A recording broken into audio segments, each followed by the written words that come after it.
Be me, 22. Have stable boyfriend. Daniel.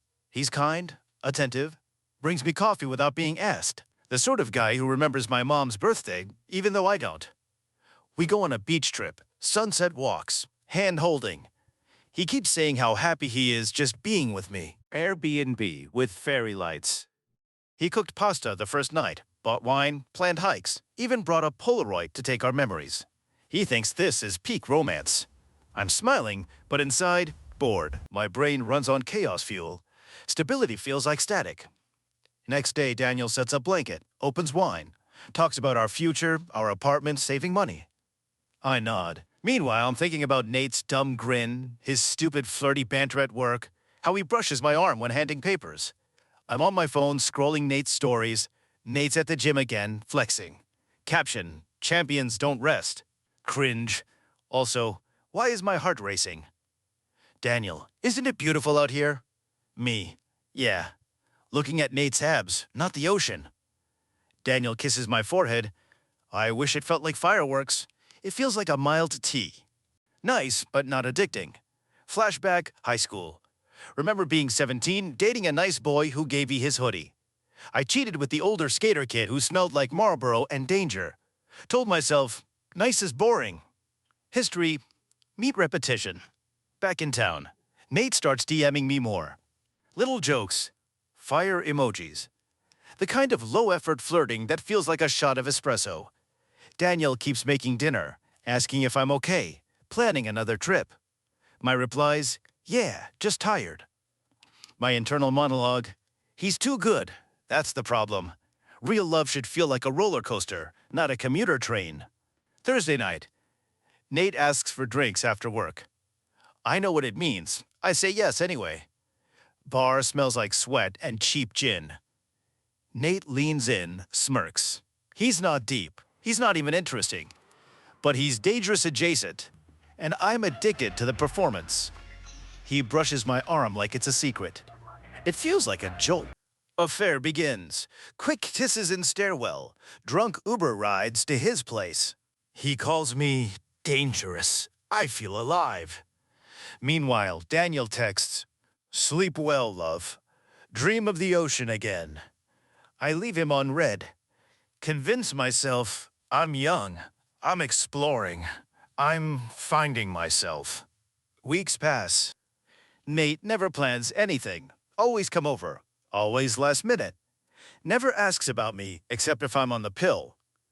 Our conversations are 5 minutes of jokes and 2 hours of nothing. Start feeling weird. Empty. Like I traded a full-course meal for gas station chips. But I keep going. Because drama over peace. Daniel notices.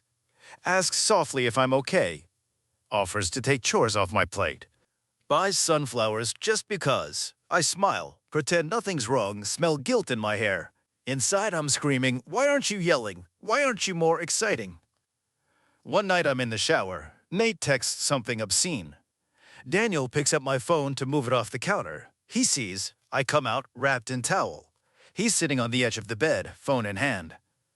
He doesn't shout, doesn't throw things. He just looks tired. Ends when I stutter. He nods. Okay. Packs a small bag. Before leaving, he says, I hope one day you figure out what you actually want. Then he's gone. No slam, just silence. It's worse than yelling. Aftermath. Keep seeing Nate. Think at least I have excitement. Except it's not excitement. It's Netflix and hookups and him texting other girls mid-date. Try to bring up feelings. He laughs. Relax, don't overthink it. Translation, I'm just another placeholder. Feel hollow. Miss Daniel's boring questions about my day. Miss his steady hand on the small of my back crossing streets. But pride says, never admit it. 2 months later. See Daniel on IG. Smiling with new girl. She's soft-looking, kind eyes, normal clothes. Not flashy. Caption. Grateful. My stomach drops. Friends in group chat. Oh, he downgraded. I type, he always needed someone weaker. Predictable. They hype me. True queen energy. Close phone. Cry silently. Because I know she isn't weak. She's what he wanted me to be. Steady. Run in at Campus Cafe. Daniel at a table with her. She laughs at something small he says. He smiles at her like she's a sunrise. I watch how he looks at her. It's the same way he used to look at me, before I traded it for Nate's half-drunk smirks. He sees me, nods politely, not angry, not bitter, just distant. I order coffee, hands shaking. Watch him leave with her. It's like seeing someone else unwrap the gift you threw away. Late night aftermath scene. Scrolling through Nate's texts, nothing. Scrolling Daniel's old messages, everything. Stomach hurts. Think about texting Daniel hi. Delete draft. Pour wine. Put on a sad playlist and fall asleep to the sound of my own notifications not coming. Nate era ends like a sitcom cancellation. He ghosts me gradually, stops inviting me, stops answering texts. One night I ask, "So what are we?" He smirks. "We're fun." Gets up, leaves me with the check. Walk home in silence. Realize I'm just another entry in his phone under Thursday. Reflection spiral. Think about past patterns. Freshman year, dumped guy because not ambitious. Sophomore year, ghosted guy because too nice. Junior year, ditched a poet because cringe. Now senior year, cheated on Daniel because bored.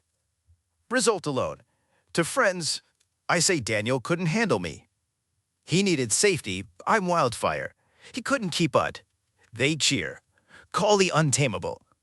In private, I know he was right. I don't want stability, even though it's the only thing that's ever actually held me. I want chaos until chaos burns me out. Then I blame the ashes on the men. Last sighting. Daniel and new girl walking hand in hand at the farmer's market. He looks happy. She buys him a pastry. He grins like she just gave him the moon. I turn away, sunglasses on, pretending not to care. Inside, nuts. Rage at myself, envy at her, longing for what I already destroyed. I stalk his socials at night, see comments from her friends. You two are perfect. Remember Daniel's last words. I hope one day you figure out what you actually want. Replay them like a cursed ringtone. Still post memes about men being fragile. Still retweet threads about men can't handle real women. But every time I post, my hands shake a little. Night out with friends. They're hyping me up. You're free now. Chaos is hot. I laugh on cue. Inside, screaming. Walk home alone. Pass by Daniel's old street. Lights off. Think about how he used to wait up for me. How he'd leave the porch light on. Having a dream. I'm back on the beach. Daniel's setting up a picnic. Nate in the distance with a megaphone shouting, "Fun!" Sand turns to quicksand under me. Daniel walks away, hand in hand with someone faceless. Wake up sweating. Final entry. Publicly, he was weak. I'm too much for him. Privately, he was strong enough to leave. I wasn't strong enough to stay. No closure text, no apology. I'll let him think what he wants. But every time I see him smile on IG, part of me shrinks. Be me. Have perfect boyfriend. Get bored. Trade him for Jim Bro with a SoundCloud. Get ghosted. Watch X build a life I claimed I wanted. My face when chaos wasn't passion. It was just chaos. Sip wine alone. Post another meme about self-love. Delete it after 2 minutes. Still can't admit it out loud, but know it in my bones. Daniel was right.